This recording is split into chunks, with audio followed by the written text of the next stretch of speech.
Ketika Belarusia membuka perbatasan dengan Polandia sehingga terjadi migrasi manusia ke arah Polandia dari Belarusia, maka komentar Bosman, jago nih Putin. Kampret, kapan Indonesia punya pemimpin negara seperti Putin atau seperti Xi Jinping ketika mengelola negara dapat mengangkat Indonesia ke tingkat dunia. Ngimpi banget dah.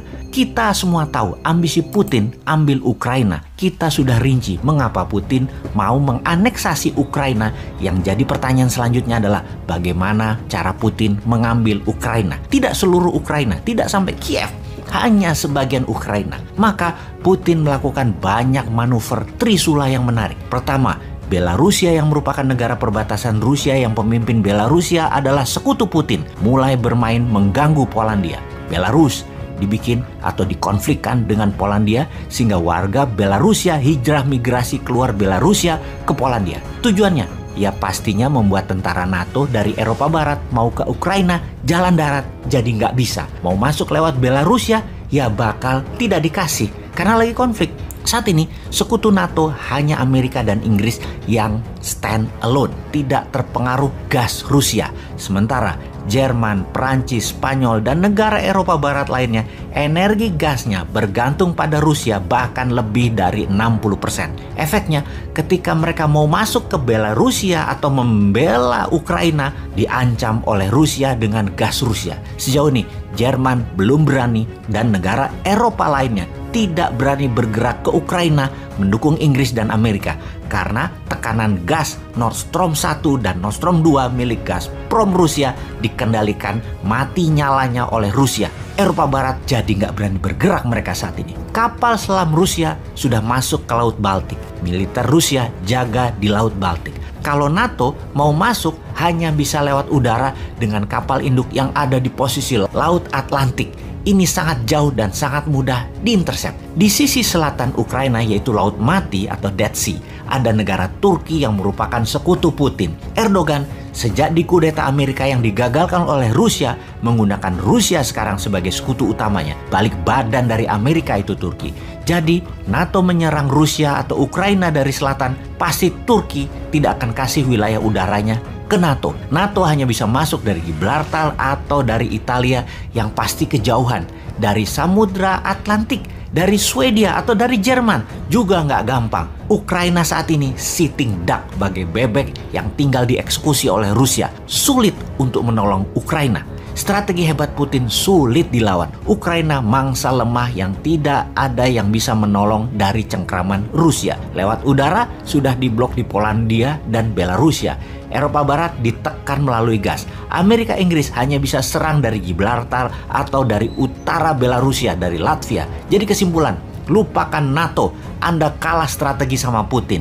Apa efek perang Ukraina tersebut? Kita semua tahu harga minyak mentah di tahun 2021 naik 50% menjadi di harga sekarang sekitar $77 per barelnya. Setiap kenaikan $1, Rusia untung mendekati angka $1 billion per harinya dari minyak tersebut. Ketegangan Ukraina akan membuat minyak mentah dan harga gas naik. Ditarget naik 20%-an dari nilai sekarang ke arah $100 per barelnya. Rusia untung dari dua sisi, untung dari harga minyak dan gas, serta dapat Ukraina kalau perang terjadi antara sekutu versus Rusia. Rusia saat ini di atas angin. Di sisi lain, perang pasti berlangsung cepat.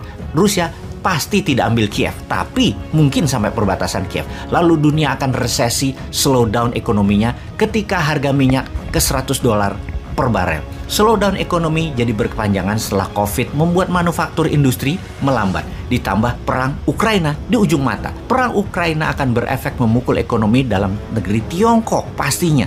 Sebagai negara produsen yang minyak BBM importnya hingga 90% yang semua didapat dari luar Tiongkok. Hal ini yang membuat Xi Jinping makin tidak populer, dan untuk populer Xi Jinping pasti meniru Putin, yaitu bangkitkan nasionalisme dan serbu Taiwan. Kedua perang tersebut sudah diprediksi sejak 2019 dalam kitab Sontoloyo yang berjudul Mardigu Nation. Jelas sudah mengatakan perang Laut Natuna Utara dan perang di selatan Eropa pasti terjadi. Sungguh, data ini bukan ramalan, ini analisa. full data sebelum membuat analisanya. Rusia dengan strategi Morishkova 2.0 memang punya rencana besar di Eropa dan merinci bagaimana mengambil Crimea, melepas Inggris Brexit dari Uni Eropa, melepas bangsa Katalan agar mereka merdeka dari Spanyol, mendukung separatis Baski, mendukung separatis timur Ukraina anti Kiev. Semua strategi jangka panjang oleh Putin dikerjakan desainnya sejak lama.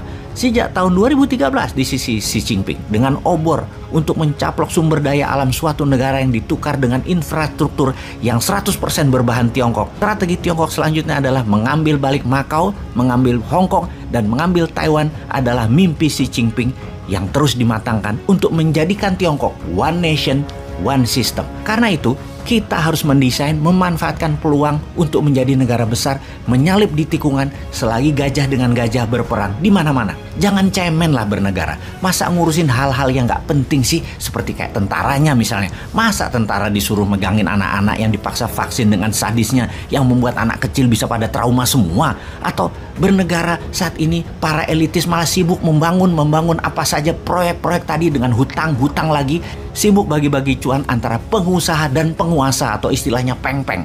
Sibuk atur-atur kebijakan proyek untuk mereka belah-belah di atas sana. Rakyatnya hanya dikasih info dari buzzer seakan apa yang pejabat kerjakan tidak melanggar sumpah jabatan walau KKN.